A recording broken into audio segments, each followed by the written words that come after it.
Welcome to the A Game Podcast, where we help you bring your best to be your best.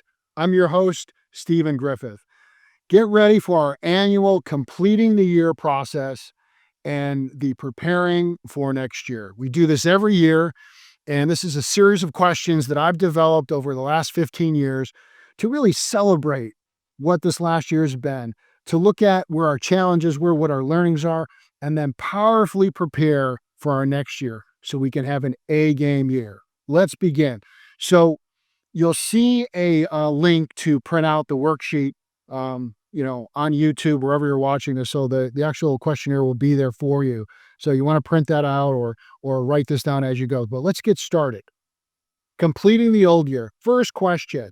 What was your biggest win in 2025? Now, when you answer this, there's a section in the worksheet for personal and for business.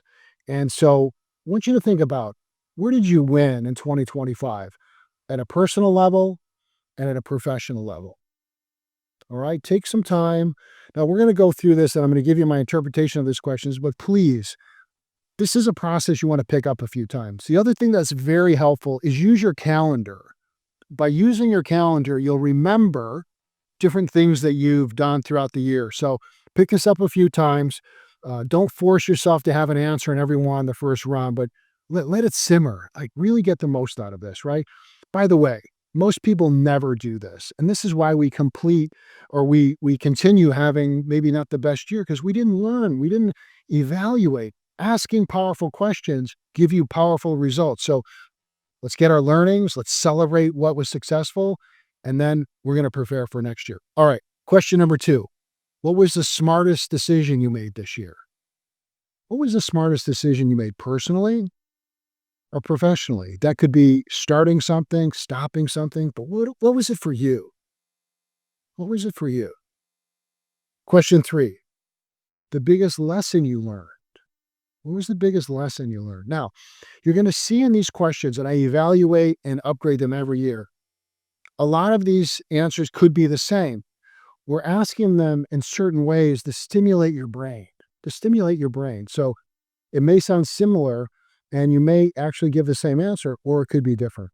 Biggest lesson, personally and professionally.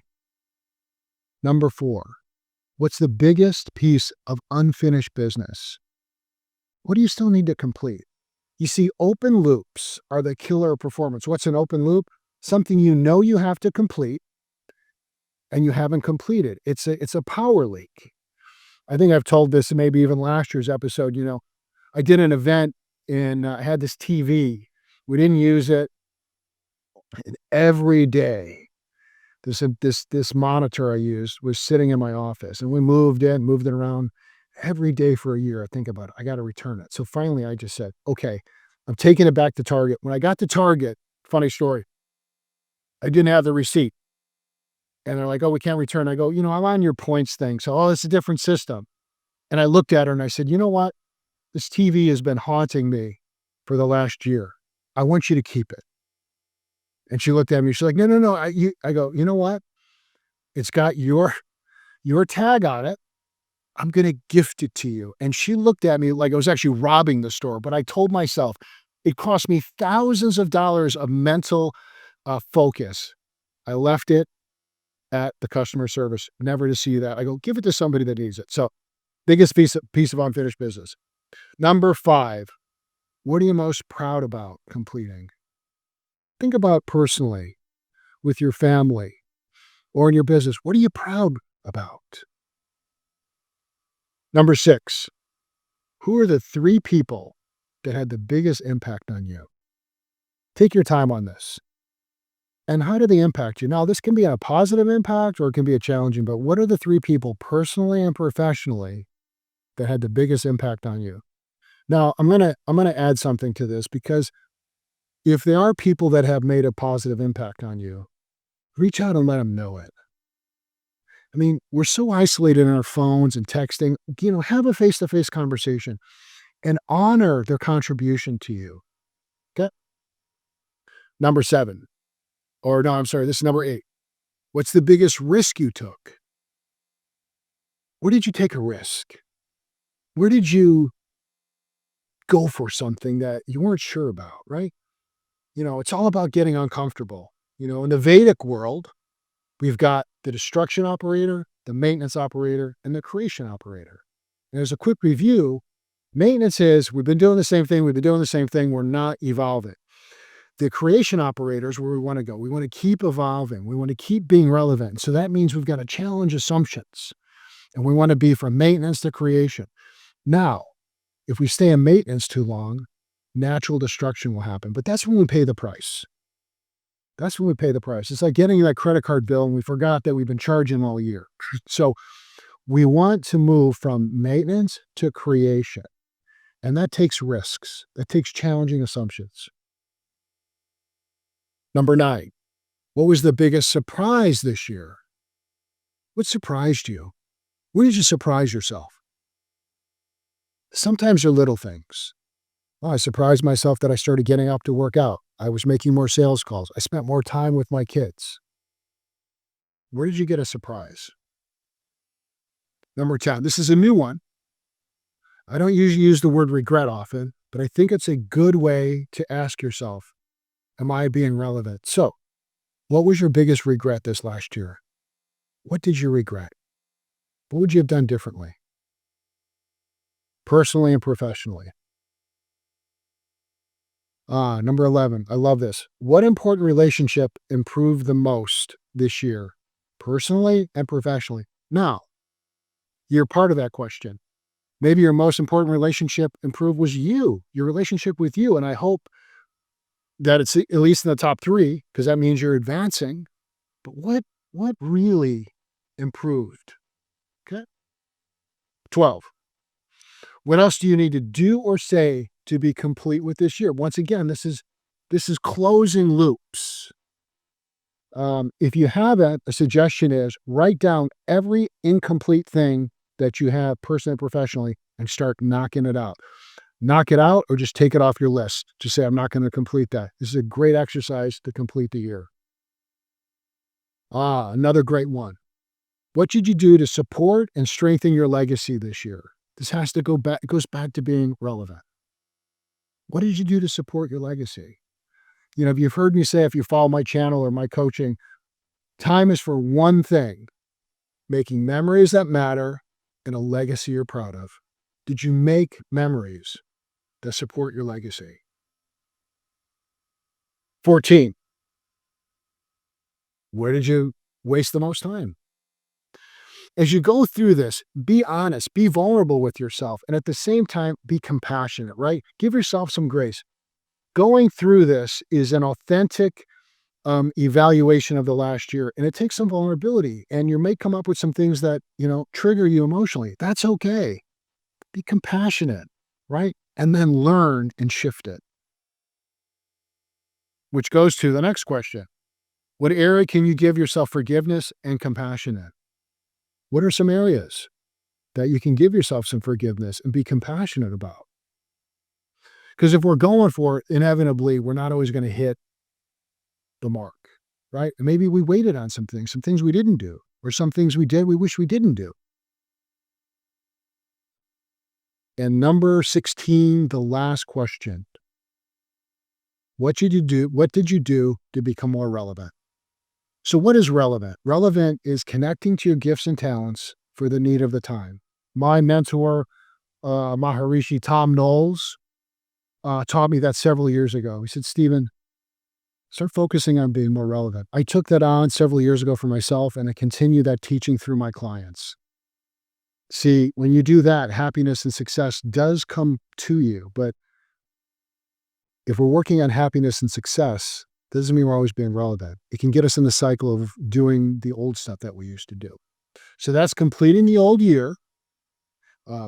Write it out, pick it up several times, give it to your family members. It's great for kids.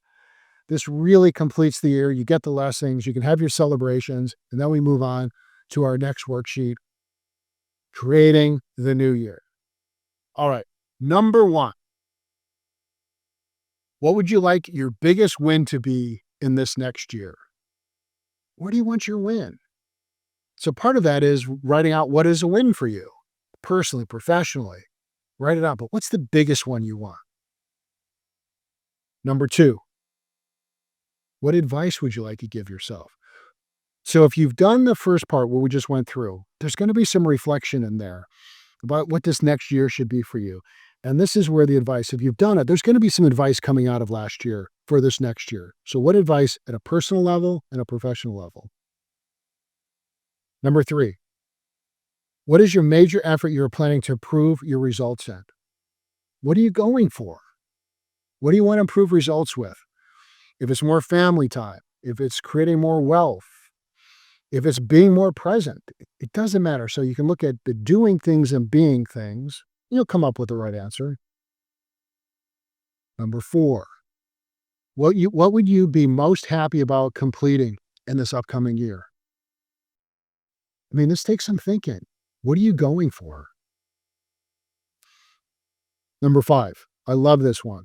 What would you most like to shift or change about yourself? Now, when you look at this, once again, giving yourself compassion and grace, you don't want to beat yourself up or be hypercritical, but what are some qualities? Do you want to be more patient? Do you want to be more kind? Do you want to be more present? Pick one. 6, what are you looking forward to learning in this new year? Learning keeps you young, keeps you relevant. If you have nothing, find something. There's plenty of time in the day. Pick something you want to expand your knowledge on. And that can be from a business perspective or personal, right? We're answering both. I love this next question, number 7. What is the best compliment you would like to receive in this next year? What do you want to be complimented on? Because that is connected to who you're being. Number 8, what do you think your biggest risk will be? So the risk questions sometimes are difficult for people. And if you're having a difficult time on the risk question, there's one thing that I would suggest. You're not going for it enough. It's not a judgment, but if we're not going, God, there's not really risk, we're probably not going for it. So take your time and go, what do I want to go for? Number 9, what brings you the most joy and how are you going to do or have more of it in this new year?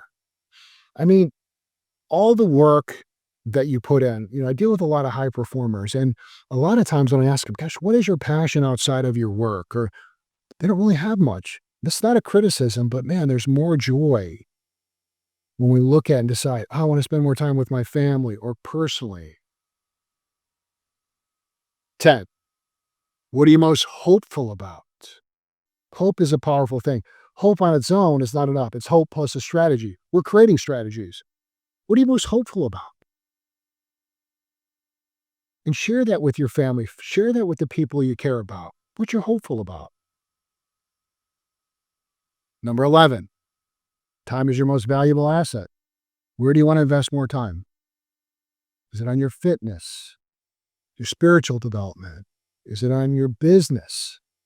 Where do you want to spend more time? 12, what one thing can you do to enhance your legacy? What can you do to enhance your legacy? What's the one thing that if you invest the time in will enhance it? 13, who or what can you love even more in this new year? And that includes yourself. Self isn't all this. I would suggest you put that on your list, and you can add more than one. 14, how can you hold yourself more accountable to your goals and dreams? How can you hold yourself accountable to that?